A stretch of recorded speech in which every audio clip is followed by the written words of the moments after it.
The British Empire once ruled over a quarter of the world's population, but behind its grandeur lay a dark side methods of punishment that are as horrifying as they are revolting. Let's begin in 18th century Britain, a time when the legal system wasn't just harsh, it was terrifyingly excessive. Known as the Bloody Code, this period saw over 200 offenses punishable by death.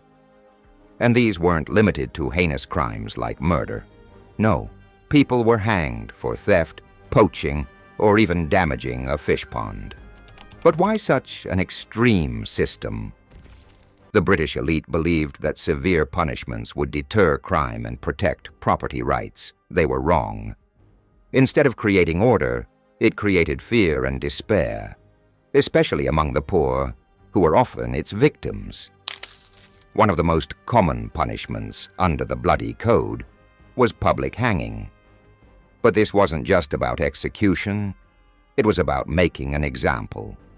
Crowds would gather in the thousands, cheering or jeering as the condemned were paraded to the gallows. The condemned, often shackled, would stand on a rickety platform as a noose was placed around their neck. A priest might offer last rites, but there was no dignity in their final moments. When the trapdoor opened, the fall was rarely quick enough to break the neck, leaving the person to die slowly from strangulation. But the cruelty didn't stop there.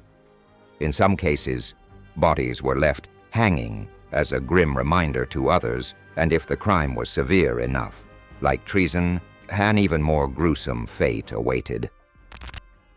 For those convicted of treason, the punishment was designed to inflict maximum agony.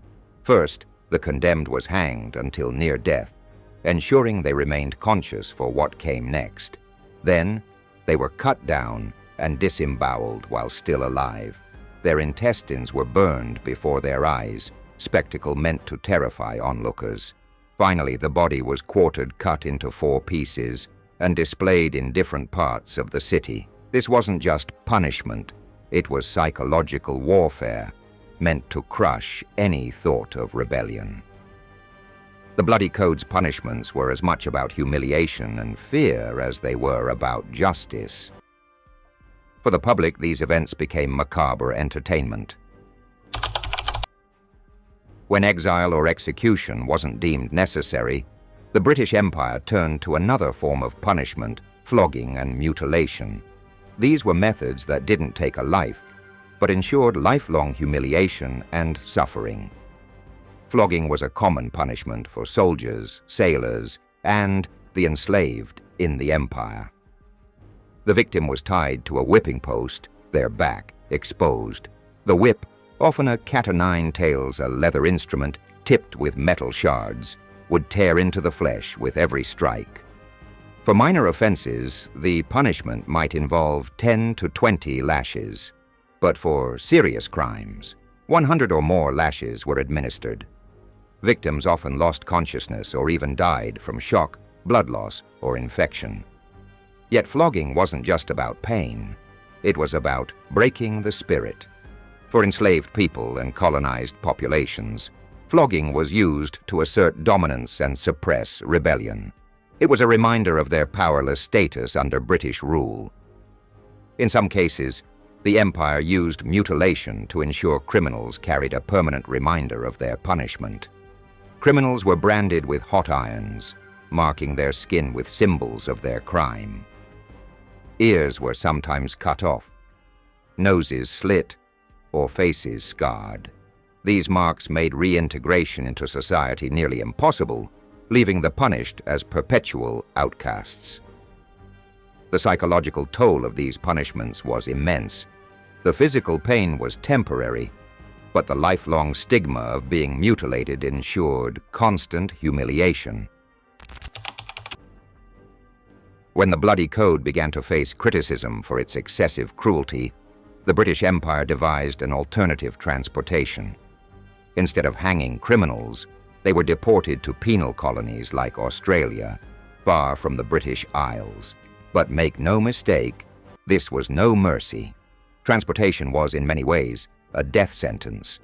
Imagine being crammed onto a filthy ship, chained with dozens of others, with barely enough space to lie down.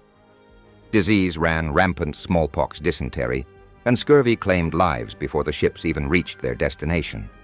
Food was scarce, often rotten, and water was tainted. Many didn't survive the journey, and those who did arrived weakened and traumatized. Once in Australia, the real punishment began. These convicts were forced into brutal labor building roads, cutting down forests, and constructing settlements under the harsh Australian sun. Overseers wielded whips to enforce discipline, and any act of defiance was met with brutal floggings or extended sentences. The punishment wasn't just physical, it was psychological. Being uprooted from their homeland, stripped of any semblance of dignity and thrown into a hostile environment, broke the spirits of many. Families were torn apart, and most convicts never saw their loved ones again.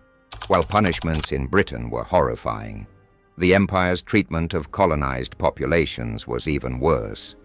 The British often devised uniquely cruel methods to subjugate and control native populations in their colonies. The Cawnpore massacre reprisals during the Indian Rebellion of 1857, the British Empire responded to the massacre of British civilians at Cawnpore with extreme brutality. Captured Indian rebels were forced to lick the blood-stained floors of the scene before being executed. Others were tied to cannons and blown apart, an ancient Mughal punishment that the British appropriated for their own use. In Africa, the British Empire operated forced labor camps where prisoners were starved, beaten, and worked to death. In Kenya's Kikuyu region, during the Mau Mau uprising, detainees were subjected to electric shocks, castration, and other forms of torture. These methods were designed to crush resistance and instill terror, ensuring the colonized populations remained subservient to the empire. For those who weren't exiled, executed, or mutilated, imprisonment awaited a punishment no less horrifying. Debtors' prisons were notorious in the British Empire, where people who couldn't pay their debts were incarcerated. These prisons were overcrowded, disease-ridden, and devoid of basic necessities. Families of the incarcerated often had to pay for their food and bedding, leading to a cycle of poverty and misery. The pillory and stocks were designed to humiliate rather than kill. Offenders were locked into wooden frames in public squares, their faces and hands exposed. Crowds would hurl rotten food, stones, and insults, sometimes causing serious injuries or even death. In some colonies, iron collars and chains were used to restrain prisoners, often for days or weeks at a time. These devices caused severe physical pain, sores, and infections, leaving scars that lasted a lifetime. The brutal punishment methods used by the British Empire weren't just acts of cruelty. They were tools of systemic oppression. These practices left deep scars on individuals and entire societies. Generational trauma from these punishments continues to affect the descendants of those who suffered. The physical and psychological scars served as reminders of a system that valued power over humanity. The cruelty of these punishments didn't go unnoticed. Activists like William Wilberforce and others in the abolitionist and reformist movements fought tirelessly to end practices like flogging, mutilation, and transportation. By the late 19th and early 20th centuries, many of these punishments were abolished, but the damage was already done. Today, these punishment methods serve as stark reminders of the lengths to which empires will go to maintain control. They highlight the dark side of imperialism, a legacy that we must confront to fully understand history.